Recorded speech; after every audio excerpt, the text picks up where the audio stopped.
Good morning students. आज हम class 11th की इकोनॉमिक्स 11th कॉमर्स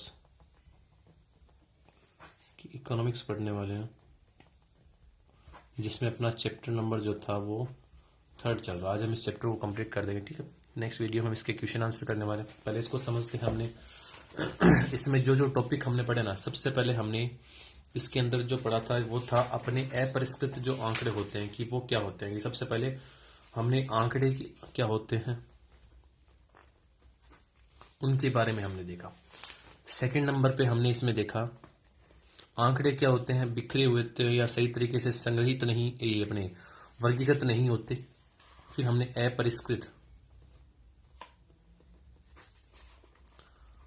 आंकड़ों के बारे में देखा। फिर हमने इन अपरिष्कृत आंकड़ों को वर्गीकृत कैसे करें उचित तरीके से, इन अपरिष्कृत आंकड़ों को वर्गीकृत कैसे करें, हमें इसके बारे में देखा था कि उसमें भी हमने समान गुण व विशेषता, समान गुण व विशेषता वाले समंकों को उचित ढंग से प्रस्तुत करना, वो क्या कहलाता था, वर्गीकरण कहलाता था। फिर हमने इसमें यह पढ़ा था कि वर्गीकरण करे कैसे, वर्गीकरण के प्रकार बोल दो या वर्गीकरण किस प्रकार से करें। तो 1 नंबर पे हमने इसमें पढ़ा था स्थान के आधार पर, जिसको हमने नाम दिया था इसमें समय के आधार पर, स्थान के आधार पर। फर्स्ट हमने पढ़ा था स्थान, ये समय के आधार पर, जिसको कहा गया था कालानुक्रमिक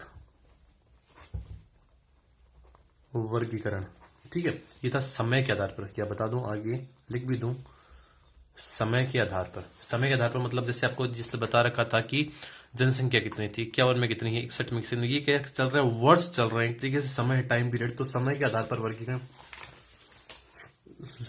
सेकंड हमने देखा था स्थान के आधार पर, जिसको हमने कहा था स्थानिक वर्गीकरण। स्थानिक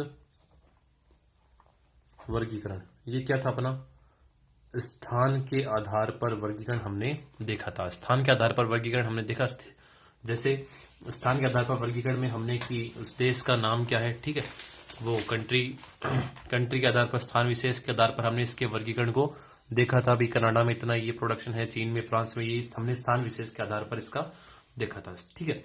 और उसके बाद में अपना आया था एक गुणात्मक वर्गीकरण। फिर 3 नंबर पे हमने पढ़ा था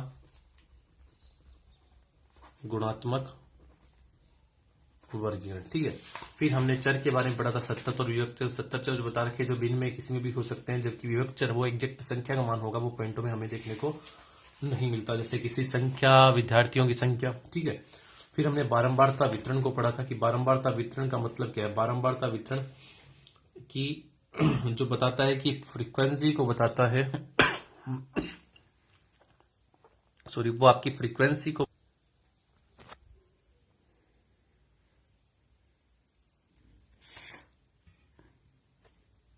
वो आपकी फ्रीक्वेंसी को बताता है, ठीक है। बारंबार तक कितनी बार वो रिपीट हो रहा है।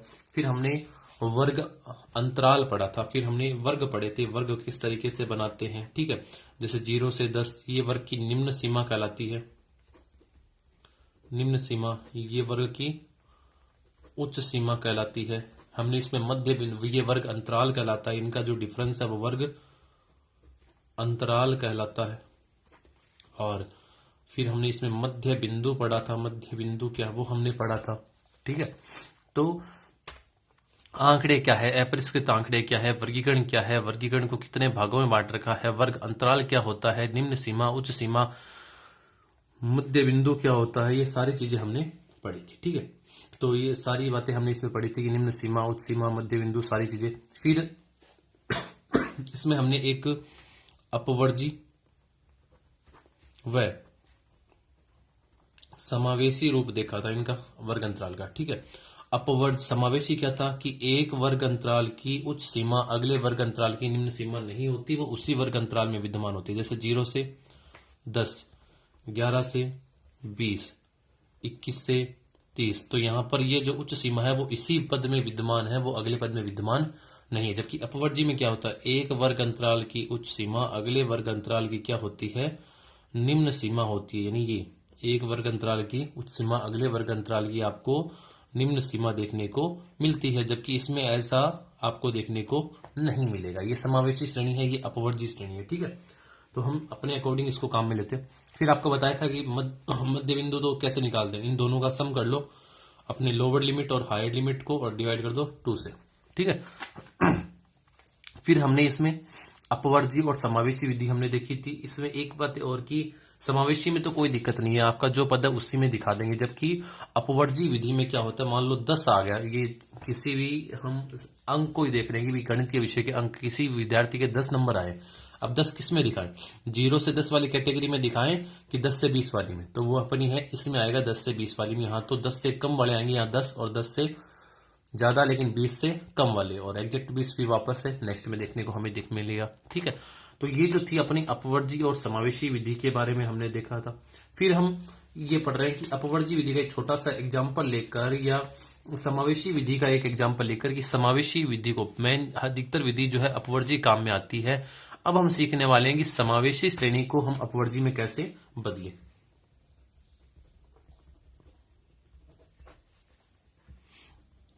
समावेशी श्रेणी आपको बता रखी है, जैसे मैं बोल दूं आपको आय बता रखी है रुपए में, जैसे यही एग्जांपल लेते हैं, 800 से 899, 900 से 999, 1000 से 1099, 1100 से 1199, 1200 से 1299, 1300 से 1399, ठीक है। और ये कर्मचारियों की संख्या हमें बता रखी है कि भाई कर्मचारी की संख्या मतलब ये अपनी बारंबारता होगी, ठीक है, फ्रीक्वेंसी होगी, भाई इतने विद्या कर्मचारी हैं जो वो इस आय कैटेगरी वाले में आते हैं। तो 50, 100, 200, 150, 40 और 10 और टोटल जो कर्मचारी है वो है 550। ये कौन सी श्रेणी है, तो ये पहले पता होना चाहिए। एक वर्ग अंतराल की उच्च सीमा अगले वर्ग अंतराल की जो है निम्न सीमा अगर बराबर नहीं है तो वो हमारी समावेशी श्रेणी कहलाती है। अब हम पढ़ रहे इसी को कि किस तरीके से समावेशी को अपवर्जी में बदलते हैं। समावेशी श्रेणी को अपवर्जी में कैसे कन्वर्ट करेंगे, कैसे बनाएंगे, ठीक है। अब सुनना ध्यान से, वही वापस आए रुपीज में। अब मैं आपको बता दूं आपको करना क्या, किस तरीके से बदलेंगे। आपको वर्ग अंतराल की उच्च सीमा और निम्न सीमा का अंतर निकालना है। अंतर कितना आ रहा है, निम्न सीमा और उच्च सीमा का अंतर निकालना है, कितना आ रहा है 1, ठीक है। कि एक वर्ग अंतराल की उच्च सीमा और अगले वर्ग अंतराल की निम्न सीमा का डिफरेंस निकालो, 1 आ रहा है, इसका हाफ कर लो, कितना आ गया 0.5। 0.5 करना क्या है आपको, जो हायर लिमिट है उच्च सीमा जो है उसमें तो करना है +0.5 और जो निम्न सीमा है उसमें करना -0.5, ठीक है। तो निम्न सीमा में से तो घटाना है, ठीक है, 0.5। अब जैसे हम लोग करते हैं इसको, इस श्रेणी को बदलते हैं, इसमें से 0.5, 800 में से निम्न सीमा 800 में से 0.5 घटा दो, कितना आएगा 799.5, 799.5 और अप सीमा में जोड़ दो उच्च सीमा में 899.5, फिर इसमें से 900 में से 0.5 घटा दो 899.5 और इसमें जोड़ दो 999.5, फिर वापस 1000 में से घटा दो 999.5 और इसमें से जोड़ दो 1099.5, फिर वापस 1100 में से निम्न सीमा में से घटा दो 1099.5 और इसमें जोड़ दो 1199.5, फिर वापस 1200 में लेस कर दो 1199.5 और इसमें ऐड कर दो 1299.5, फिर यहाँ इसमें से लेस कर दो 1299.5 से 1399.5। तो करना क्या है, आपको निम्न सीमा में से घटाना है, उच्च सीमा में जोड़ना है। जैसे ही हम करेंगे, अब देखो एक वर्ग अंतराल की उच्च सीमा अगले वर्ग अंतराल की क्या हो गई, निम्न सीमा हो गई। ये समावेशी कौन सी श्रेणी आ गई, ये अपनी अपवर्जी श्रेणी आ चुकी है, ठीक है। अब संख्या इसमें जो है कर्मचारियों की संख्या वही 50, 100, 200, 150, 40 और 10, ये तो आती है। वर्ग अंतराल को हम किस मतलब श्रेणी को किस तरीके से समावेशी को अपवर्जी में कन्वर्ट करें, अपवर्जी श्रेणी है वो सबसे ज्यादा काम में आने वाली है, ठीक है। ये अपने ये कैसे डिसाइड होती है कि अगर हमें समंग बिखरे हो जाते हैं ना, आपको सेलेक्ट करना है कि इस कैटेगरी में आएंगे। वहां पर जैसे बारंबारता चिन्ह क्या है वो कैसे लगाते हैं, बारंबारता चिन्ह, ये जो फ्रीक्वेंसी मतलब जो बता रखा ना ये किस तरीके से काउंट होता है, तो वहां पर आपको टेबल में एक आंकड़े दिए होंगे बिखरे हुए, यहाँ पर आपको सेलेक्ट करना है ऐसे इक्वल, भाई 1 बार आ रहा है तो एक दोबारा वही रिपीट हो रहा है उस कैटेगरी में, उस वर्ग अंतराल वाले में आ रहा है तो वहां रिकॉर्ड कर देंगे। जैसे ही 5 होता है तिरछी लाइन काउंट करेंगे, इसको जो ग्रुपिंग हो रही है 5 बोलेंगे, ठीक है। फिर दोबारा, फिर लास्ट में सबका टोटल करते हैं तो अपने पास फ्रीक्वेंसी निकल के आती है, ठीक है। अब इसी में जो था जैसे ये जैसे बता रखा है किस तरीके से मिलान चिन्ह, और वही अपनी क्या बन जाती है, बारंबारता बन जाती है कि इसमें ये 1 आ रहा है, ये 5 का ग्रुप है, 3 5 और 3 8, 5 और 1 6, 5 और 2 7, 5 5 10 और 15, और ये आगे हो रहा है 20 और 1 21। तो इस तरीके से आपका ये बनने वाला है, ठीक है। और वर्ग चिन्ह या मध्य बिंदु को ही बोलते हैं। तो इन निम्न सीमा और उच्च सीमा को जोड़ लो, डिवाइड कर दो 2 से, 10 और 20 डिवाइड बाई 2 कितना आ गया 15, ठीक है। तो ये हमने जो पढ़ा था किस तरीके से वर्ग हम बनाते हैं, समावेशी को अपवर्जी में कन्वर्ट करते हैं, ठीक है। बारंबारता, सारणी, दीप्ति और बाकी जो है हम अपने न्यूमेरिक इसमें क्वेश्चन आंसर में इसको देखने वाले हैं। इसमें बाकी समझाने वाला कुछ विशेष नहीं है, जो सारी चीजें हमने देख ली है। ये सूचना की हानि थोड़ी सी पढ़ लें कि बारंबारता वितरण के रूप में आंकड़ों के वर्गीकरण में एक अंतर्निहित दोष पाया जाता है। यह अपरिष्कृत आंकड़ों का सारांश रूप कर उन्हें संक्षिप्त एवं बोधगम्य तो बनाता है, परंतु इसमें से वे विस्तृत विवरण नहीं प्रकट हो पाते जो अपरिष्कृत आंकड़ों में पाए जाते हैं। तो यद्यपि अपरिष्कृत आंकड़ों को वर्गीकृत करने में सूचना की श्रुति होती है, ठीक है, यानी उसको सही तरीके से हम प्रेजेंट करें तो कुछ हो सकता है समग्र रह जाए, तथापि आंकड़ों को वर्गीकरण द्वारा संक्षिप्त करने पर पर्याप्त जानकारी मिल जाती है।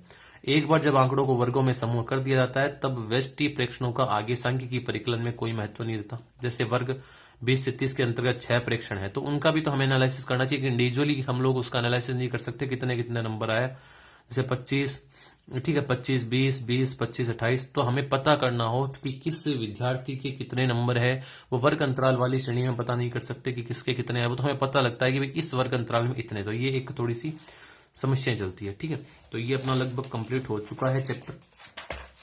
इसके नेक्स्ट क्लास में जो है हम इसके क्वेश्चन आंसर करने वाले हैं और फिर अगला चैप्टर अपना स्टार्ट करेंगे। Thank you.